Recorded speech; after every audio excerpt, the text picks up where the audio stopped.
Having seen their world turned upside down, many media companies face an unprecedented challenge to reinvent themselves and make fundamental changes to their business models. Most media companies are, however, moving nowhere near quickly enough to face this challenge. Media companies have known for years that serious structural changes would be required if they were to fully embrace the move to a digital world. Severe earnings pressures during the credit crunch seemed set to initiate that change, albeit for defensive rather than for strategic reasons. Yet, just as those businesses were about to reach the tipping point at which change was unavoidable, there was an uptick in fortunes as advertising revenues rallied and cost-cutting initiatives started to bear fruit. Despite having stared into the abyss, media companies began to backpedal on plans for revisiting their business models, fearful of doing anything which would threaten the timely reprieve they'd been given.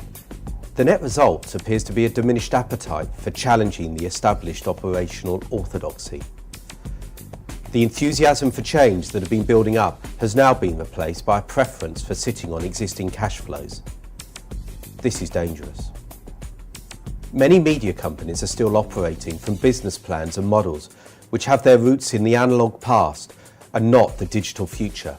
For the time being, cash can still flow, but ultimately I believe that those that fail to embrace the future by making fundamental changes will simply enter a period of steady decline.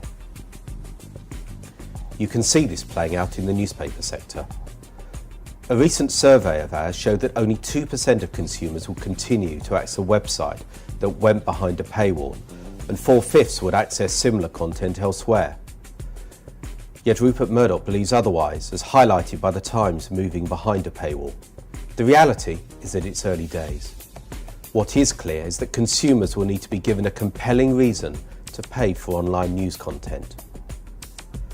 Such a scenario represents a microcosm of the sector as a whole, with those who are slow to change falling behind those prepared to countenance radical and fundamental change.